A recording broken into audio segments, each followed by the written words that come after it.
Welcome back to Ebike Nugs, and welcome to another, it's not really a review, don't call it a review, but a hands-on of another bike that's new to me. This one is the Gazelle Ultimate C5 HMB, and it comes to me again from the lovely folks at Electric Bike Scotland here in Dundee. In this video we'll do the same thing. We're going to take you top to tail on the bike, tell you what it's like, explain my experience of the bike over the last couple of weeks when I've been riding it, and then we'll hop on, head into town and talk to Daniel at Electric Bike Scotland to find out more.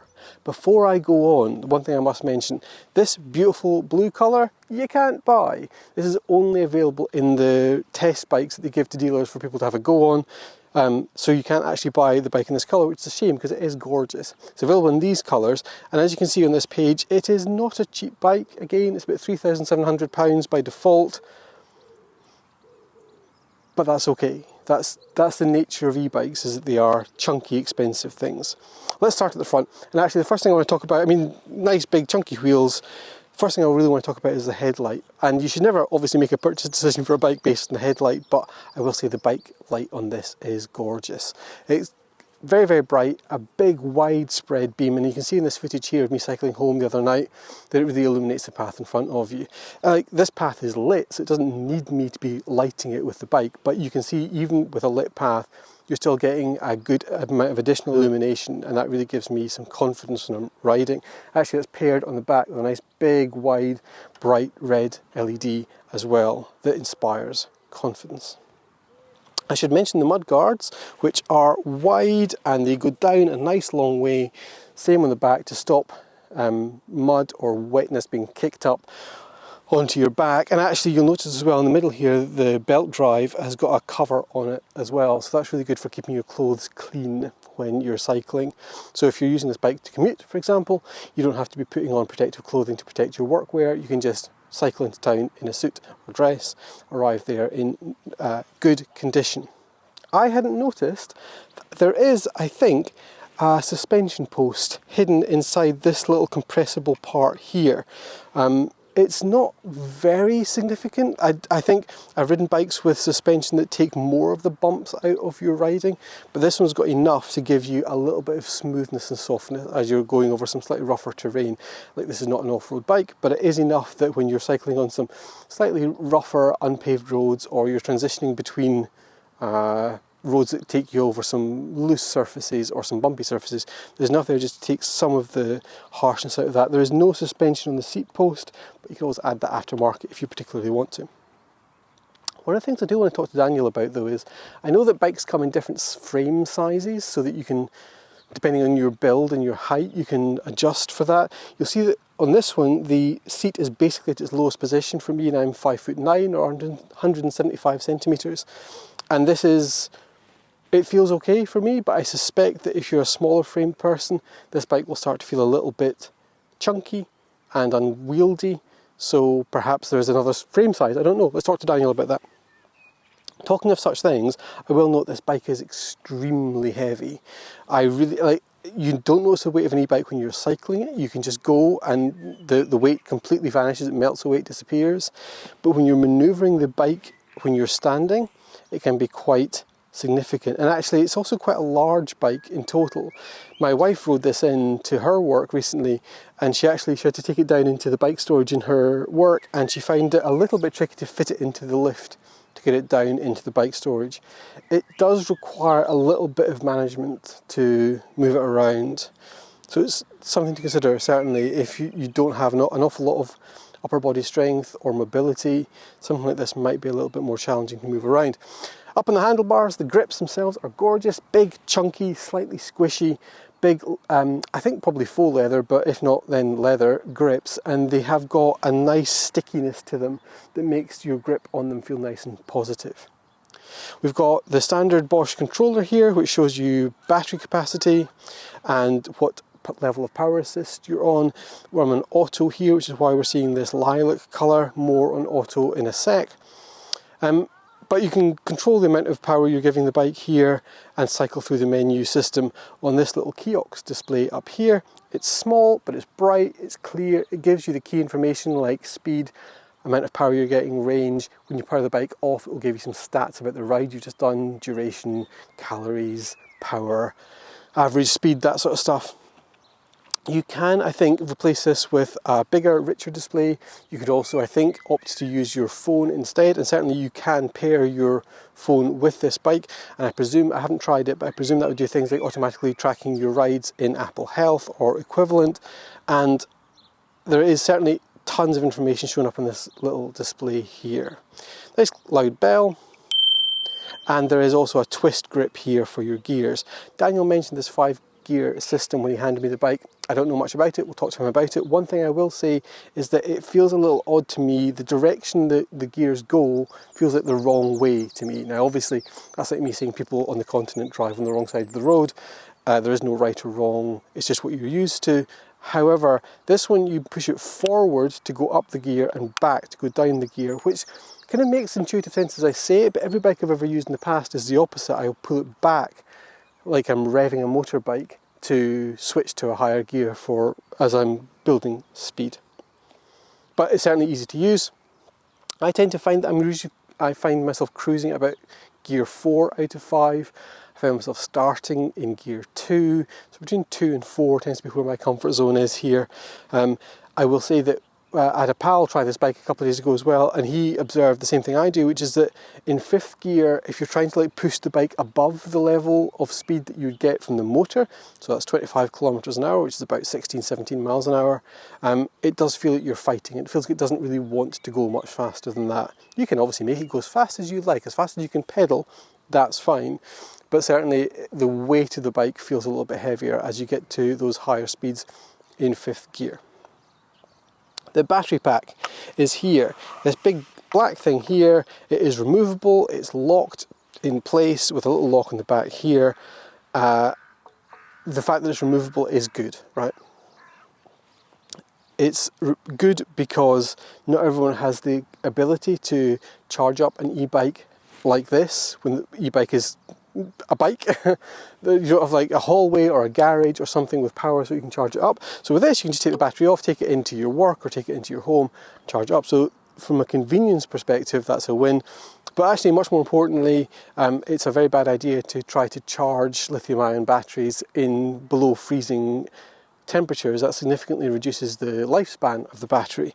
And so if you live in a country that experiences sub-zero temperatures in winter, you want to be able to take the battery into your home, allow it to attain room temperature and then charge it. And that's harder still to do if you can't remove the battery from the bike. The fact that this is removable is great. One thing I will say is that this in tube style we've got here looks a little more elegant than the style on my other bike, which is a thing that's sort of bolted onto the frame, but that one has a carry handle, and I actually miss that quite a lot on this because the carry handle, it's easier, they're quite heavy these things, it's easier to move the thing around to take it in and charge it.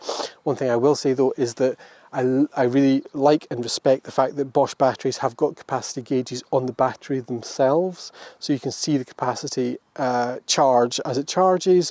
I really miss, like Apple laptops used to have that, and I really miss that Apple took that away. It's really handy for just quickly glancing and seeing what the capacity of the battery is. And it also means you can be sure that it is charging in a way that makes sense to you. One of my other bikes just has a red-green LED that shows you red when it's not charged and green when it is. That I always get a little bit nervous that it's not charging in the way that I want it to be charging. Seat is fine, it's a Cell Royale. Same thing as with the recent Muller Culture Mix that I reviewed last time. It is not it's a broad seat, so it feels a little bit leisure from that perspective, but it's not an especially padded seat. It's fine for me. I think this might actually be literally the same model that was on that recent Muller Culture Mix. I might appreciate something a little bit softer on the rear. My wife certainly didn't love this compared to her much more cushioned ride, but it is not in any way a bad bike. I'll get to the motor in a sec. Let's continue on the back. There is here a little mounted lock. So with this, I can push it down, lock the bike up, and then take the key out. It's a little stiff, so I'm getting used to it. There's a couple of keys here. This same key comes back here to allow you to lock and unlock the battery. Comme ça. And when this lock is down, you can't move the bike forward. So it's stopping the spokes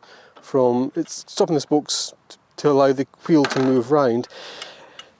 I actually really like having these on my bike, right? So this is not at all, of course, an actual significant anti-theft option, because you could just lift this bike up, right? You got a van, just lift the bike up and put it in the van, take it away, you're done. I like this on a bike just as a kind of like, it's a very slight deterrent. If you're nipping into the shop for a pint of milk, or if you're sitting on a pavement cafe in sight of your bike, or you know, that kind of thing where it's not that you're just like walking away for hours and leaving the bike completely on its own, but it's enough just to be a little bit of peace of mind for me that my bike's not going to just immediately get lifted. I'm pretty sanguine about bikes and safety in Dundee where I live, but if you're a bit more concerned, you want to put something more significant in place, you can. But as a basic way of just like dissuading, I think is the term, people from picking up your bike and wandering off with it, or riding it off more importantly, then that can be a useful option.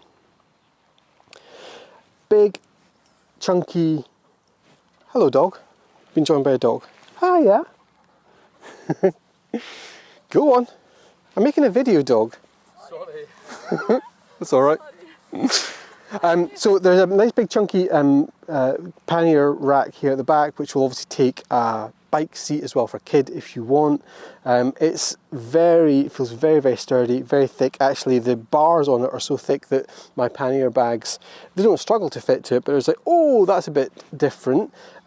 It says on here, Ebike HD, make HD, which I think is a standard for attaching stuff like baskets and stuff to a bike pannier rack like this. So we're going to ask Daniel about that. Reflector, light as we said, mudguards, happy days. Right, let's talk about the drivetrain down here. Actually, do you know what, before I do that, I keep forgetting to talk about, there's a kickstand on this. You'd be astonished at the number of bikes that don't have kickstands, and I don't understand it. I do not understand why people get so like about having a kickstand on their bike, because it is like it's just so useful. I prefer, my main bike has got a kickstand that has got two prongs that are equidistant from the centre line of the bike, so it sits completely steady like that, and there's like 2 feet, so it's creating a, quite small, but it's creating a triangle that makes it secure. These like one-sided ones where the bike leans slightly, I'm a bit less keen on, they're a little bit less stable, but it's still insanely useful to have a kickstand on a bike. Right, drivetrain. So it's a Bosch Performance Line motor down there, allied to a beautiful carbon belt drive here. Carbon belt drives have my heart. They are secure and maintenance free. They feel very positive. On my main bike, which is a chain drive, the chain will gradually slacken over time, which needs to be replaced. This doesn't need to be replaced, but also it just feels like as soon as you start moving, which is partly the motor to be clear, but as soon as you start moving, the bike responds completely, because the connection between your feet, the crankshaft here, and the powertrain going back to the back of the bike feels very, very positive. The motor itself is fine. It is not wildly powerful, but I think most people would like. I think in the sort of pantheon of e-bikes, it's not insanely powerful, but it is a lovely level of assistance. I think it gives 75 newton meters of torque, and it feels confident and assured. It doesn't feel like you're going to struggle at all with the bike. On the steepest of inclines, if you drop down to second gear, or maybe even first if it's particularly steep, you will be fine. I am confused by this modern system that Bosch has. So you've got Eco, Tour and Turbo levels of assistance, including off, and you'll get, so this is a 500 watt battery, I think, so you're going to get like 40 something miles maybe in my riding style from the capacity of this bike. That's all fine, but there's also auto mode. I don't quite understand what auto mode does. I suspect, let's talk to Daniel, that what it's doing is it's going to give you more power assist at lower speeds and then drop off as you go faster. I think the main thing there is that it's going to give you more range, the reason I'm confused about that is because I tend to ride my bike on its highest power level anyway, because I appreciate the power at low speeds, and then as I get moving, the power fades away and I'm basically moving under my own power anyway. So I don't quite understand what it's doing. So let's put this into turbo, and if I look on the display, it says present, I'm going to get 25 miles of range. The battery's not fully charged. So Turbo reckons 25 miles of range. Eco reckons 50 miles of range, so double. And if I put it to auto, 39 miles of range. So that's 25, 39, 50 for Turbo, Auto and Eco. Whatever it's doing, it doesn't seem to be a significant material impact on the power assist you get to the bike. If I put this to auto, I feel like I'm riding a bike in the way that I'm used to, which is to say that I get plenty of assistance at the start of a ride, but then as I'm riding further, it drops down and I don't really need that power. I have occasionally been riding in auto, like cruising in auto, and going, do you know what, I just feel like I need, even just on flat terrain, I feel like I need a little bit more boost, so I'm going to get a little bit more juice, so I'll then kick it up to turbo, just to take some of the strain off me. But it depends on what I'm doing, where I'm going, if I'm late, you know, all those sorts of things. It's £3,700. It's a good e-bike, you know, I'm not going to apologise for the price. I will say that if I had that amount of money, I wouldn't buy this. I would buy the Riesenmüller Culture Mix. The style of that bike suits me better. It feels a little more me than this one. The slightly sort of sportier, chunkier style of this doesn't suit me as much. But there's lots of other reasons to buy this or to buy something else. And so on that note, I'm going to wrap this bit up. I'm going to jump on the bike. We'll go and talk to Daniel.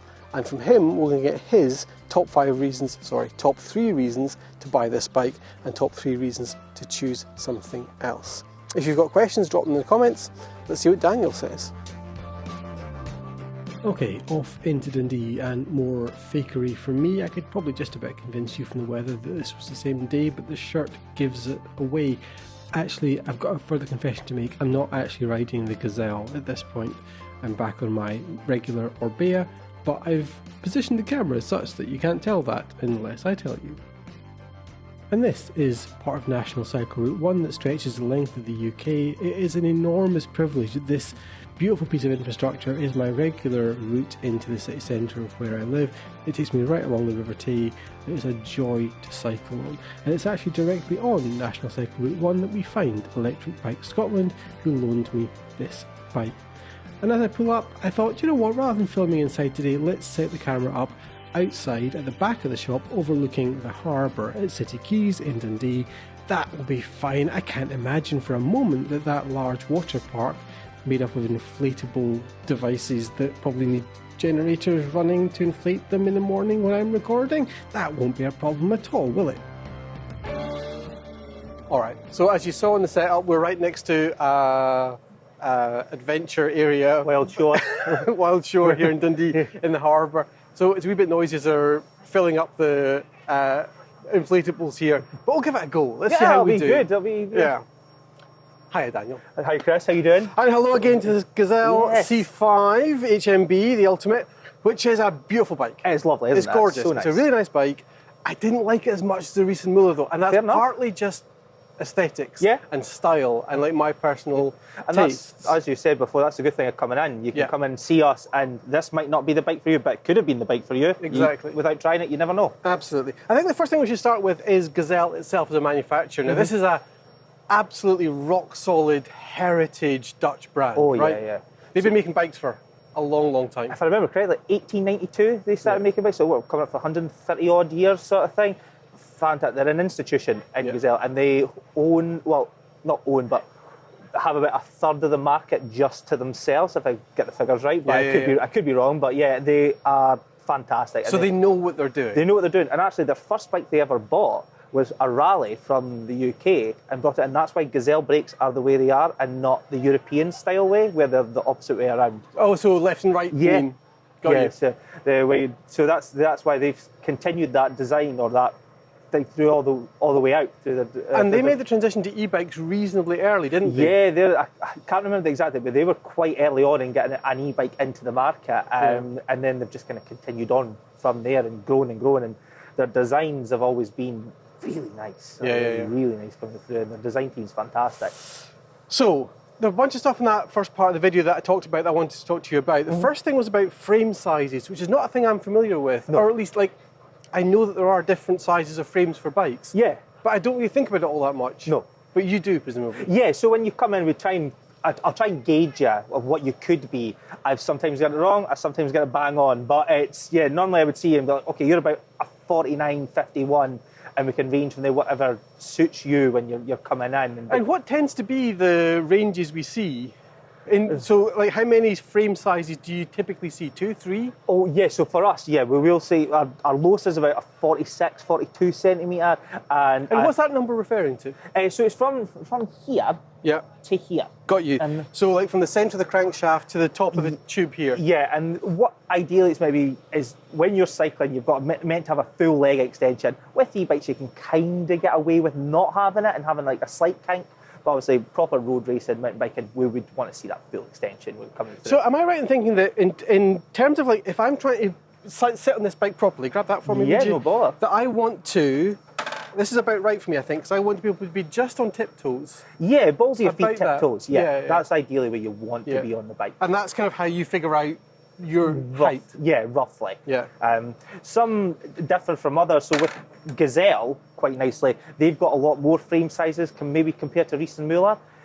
So you might not be a 46. So what's this one? Do you know? That's a 49. This is a 49. Okay, so that's reasonably chunky. Yeah, and then it goes up to a 53, a 57, 61, and then a 65 for the big tall Dutch people. Yeah. And then they've recently, not recently, but over the last few years, they have broken into the French and the UK market, having a smaller bike where it's 26-inch wheels, a 42, 46 centimetre frame for just the wee women and wee men that come out, sort of thing. Yeah. So, because this one, I could see I had the seat pretty much at its lowest. Yeah. So this is, do you think this one's a little too big for me, or is this about right? Just about right. Just about right. Yeah, just about right for yourself. If anything, personally, I would probably pop you up just ever so much, but that frame size is probably fine for you. It's because it's not something I really think about, because the bike that I bought, my first e-bike, it only comes in one frame size.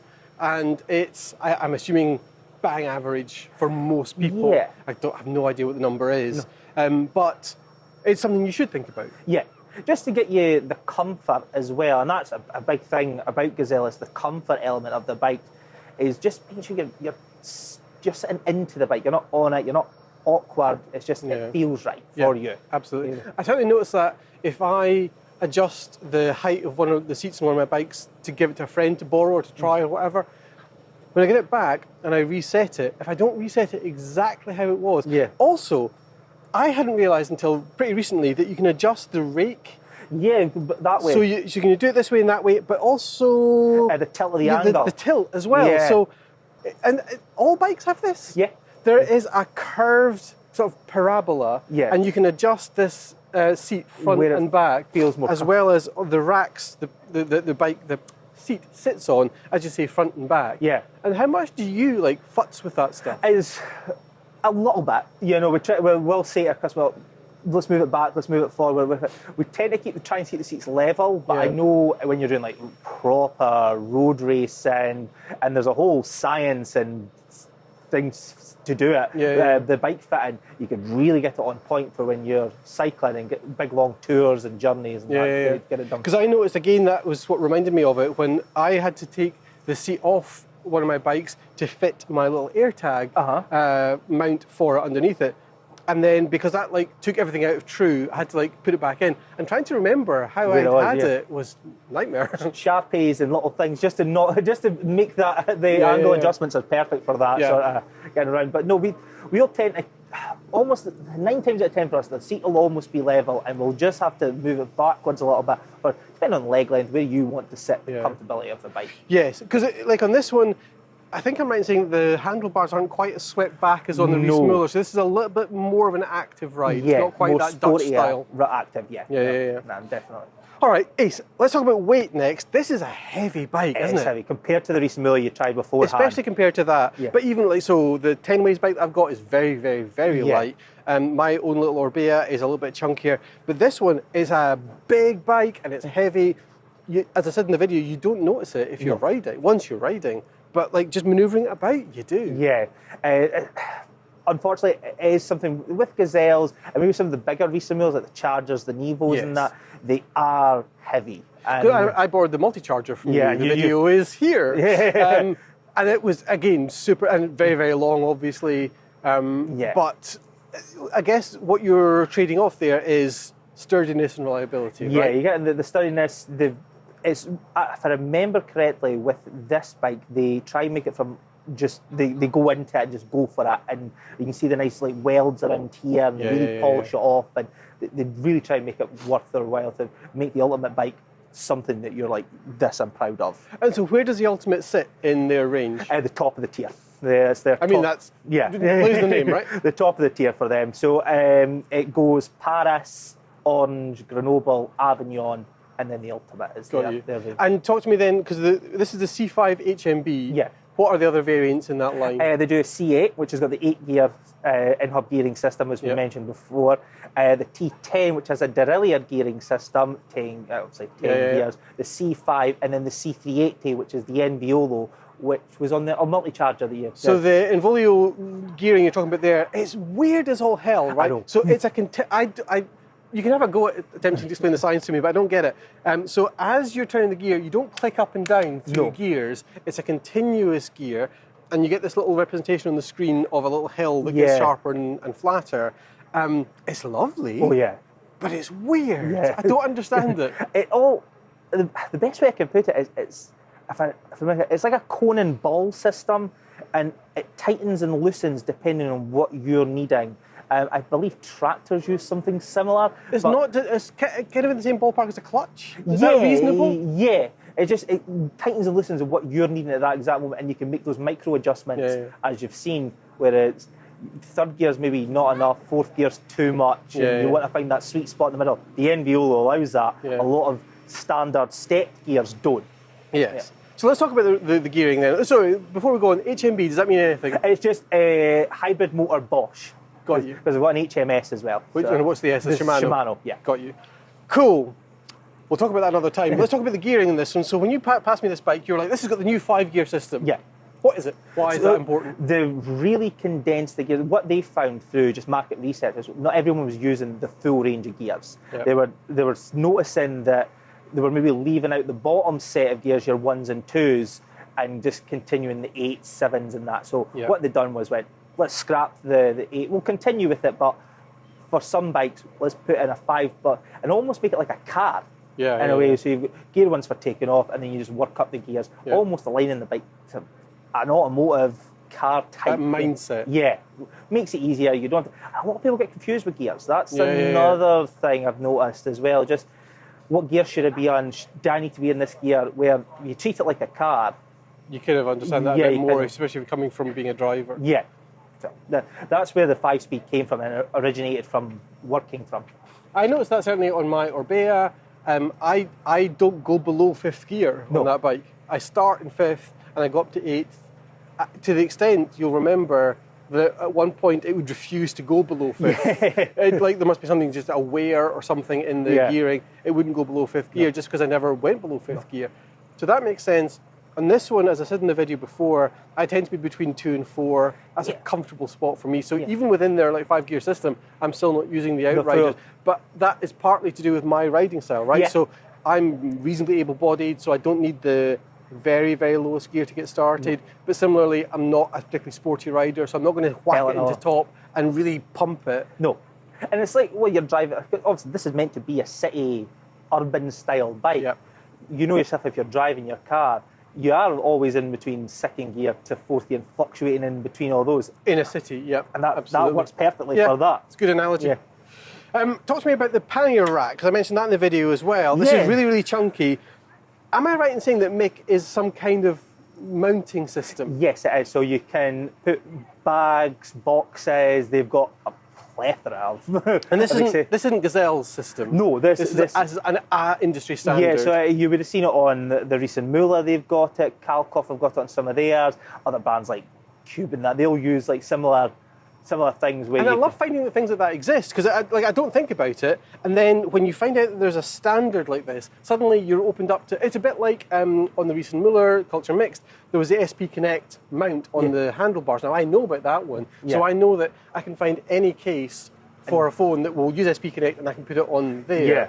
There's just this established standard. Similarly with this, if I look for, I see quite often with like, what do they call it? Like fruit boxes, like just like plastic cubes. Beer or milk crates. That's Milk crates is the word I'm looking for. Yeah. And if you get one of those that is MIC compatible, it just clicks on. Yeah. You don't do anything else, which is brilliant. You know, there's a company, you've know them, Basil. They do like a small, medium, large milk crate type thing. That's a MIC adapter. So you use a special key to unlock it, and it's locked in place, so you don't have to use tie-down straps or anything. It's there ready to use. Yeah, which is phenomenal. And you know, I've banged on for so long about the fact that I think a bike without cargo carrying capability is useless. I obviously don't literally mean that, but no, like, I mean, getting me somewhere is fine, but I don't usually want to get me somewhere. I want to get me somewhere with some shopping or with my laptop or whatever it happens to be. Yeah, just even like that, just picking things up. You could be in the town picking some, like you said, shopping, or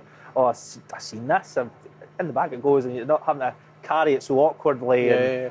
Or like, I remember when I used to cycle in London when I lived there, I would put a backpack on. My back would get all sweaty. Yeah. Not pleasant. No. Whereas here, and this, like, I can't remember, I'll stick up on the screen right here, the cargo carrying capability of this, but it will be a chunky amount of weight it can take. If I remember, this is 27 kilograms it can take on the back. So, you know, you can put, if you've got a child seat carrier on there, pannier bags, the boxes you mentioned, it's all going on there. Yeah, amazing.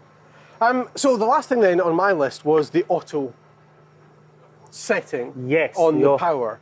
Tell me about that. How does that work? The auto setting on the power, all that does is open up between eco and turbo and allows, when you're needing that help, it'll push it forward, and when you're trying to be a bit more careful, technical, I'm not saying weaving through traffic, but you know, doing something like that, it's easily done.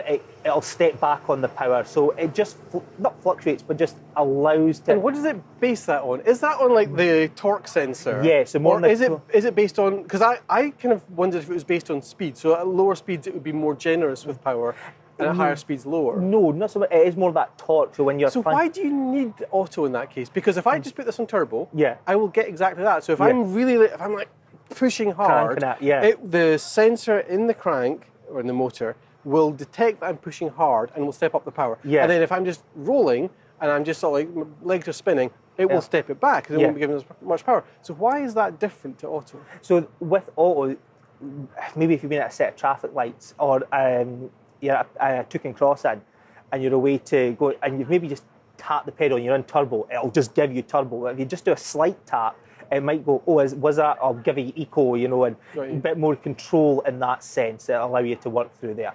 It's a little bit, so the analogy that I drew as I was thinking about this is a bit like an automatic gear on a car, for obvious reasons, but in a negative way for me, because the one thing I don't like about driving an automatic is that if I'm, for example, rolling to approach a roundabout and I'm looking to my right and I can see there's traffic coming, but it's a far way away and I know that I can make it out safely in time, I'll hit the accelerator. But if I'm in an automatic, I don't know where in the gear ratio I am, what gear I'm going to be in, so I don't know how much power I'm going to get. So it makes it harder for me to gauge, can I safely make this maneuver? And it's kind of similar with this. Like,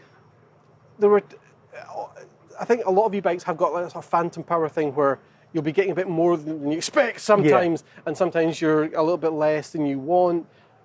I find it slightly unsettling, the auto. But it was super smart, and it gave a much chunkier range than if I just whack things to turbos. It does allow that.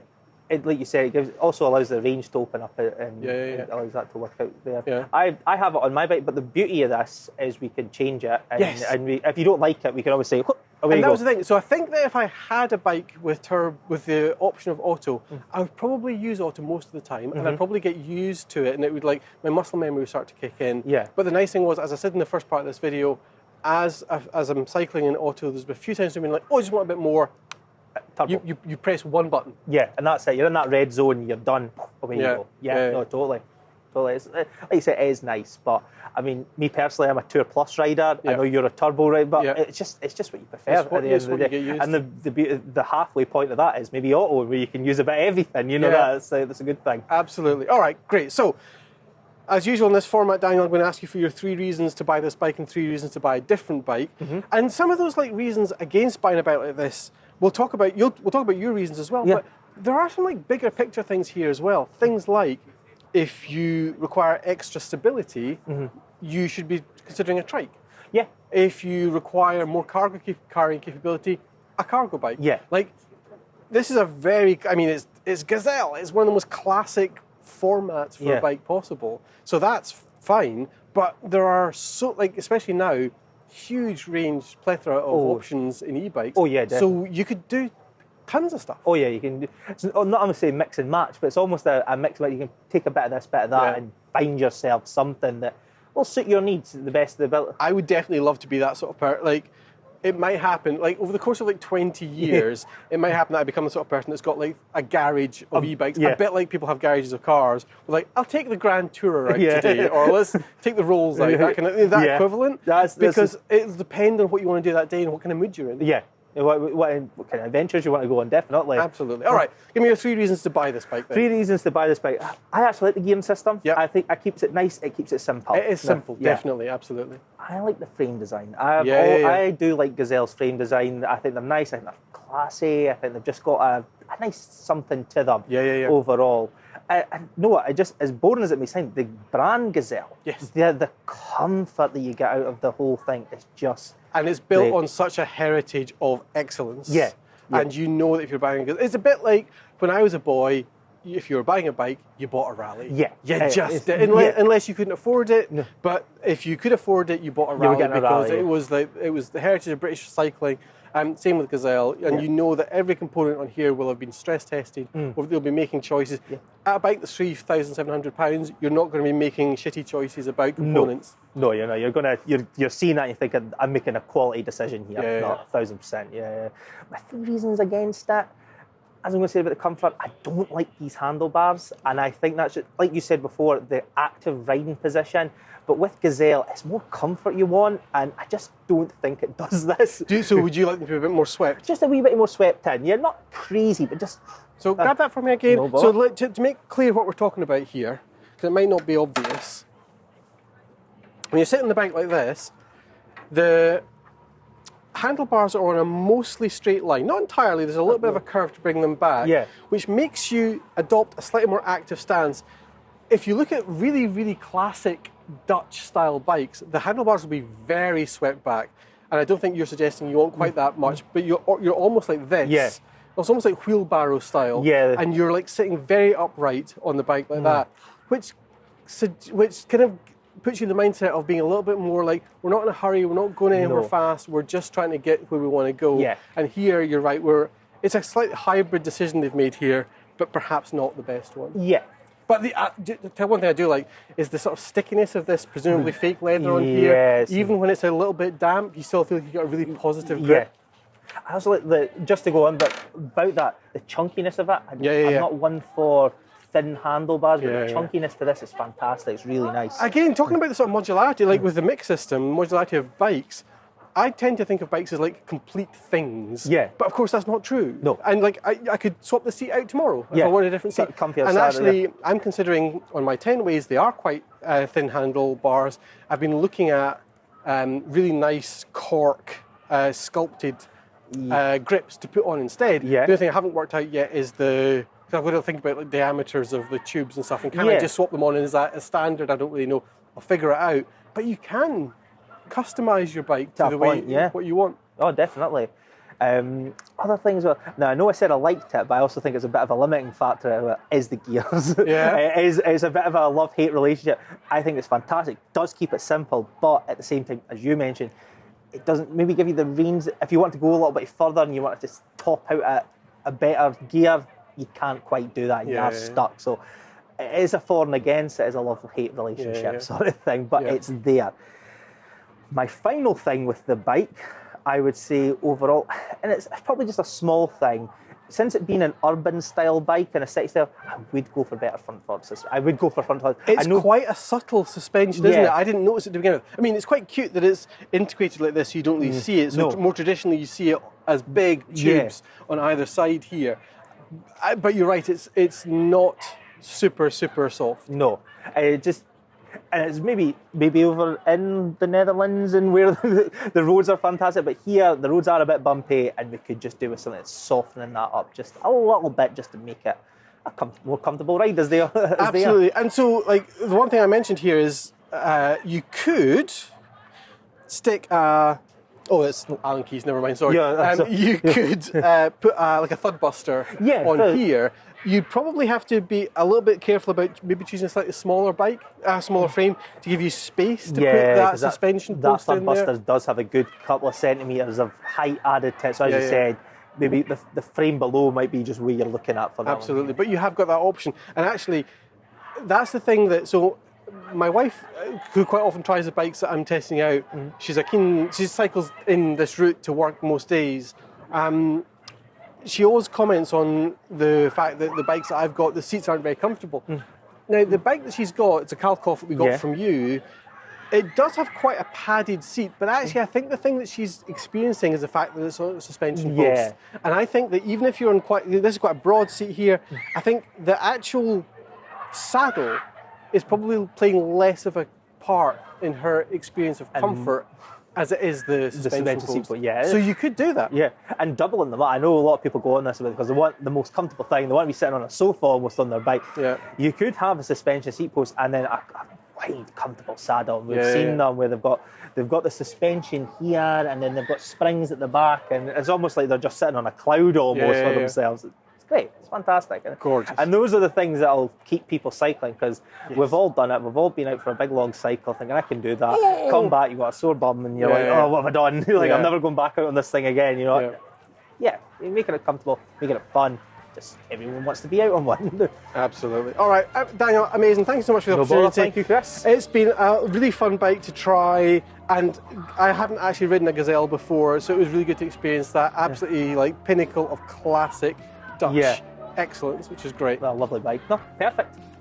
So, like and subscribe, usual sort of stuff. But again, I'll encourage you, when I do these videos with Daniel, I don't really care whether or not you come down here to Dundee City Keys and talk to him about getting a bike from here, but do go and talk to go and make friends with your local bike reseller. They know what they're talking about. They're not trying to scam you. They will help you make good choices. And do you know what? If you've been watching my videos and you go and buy an e-bike, tell me. I want to know, because I'm evangelical about this stuff. I want people to get on their bikes, get moving, and enjoy the sheer delight and pleasure that I get from riding my e-bike. Thank you so much for watching. I'll see you next time. Thanks.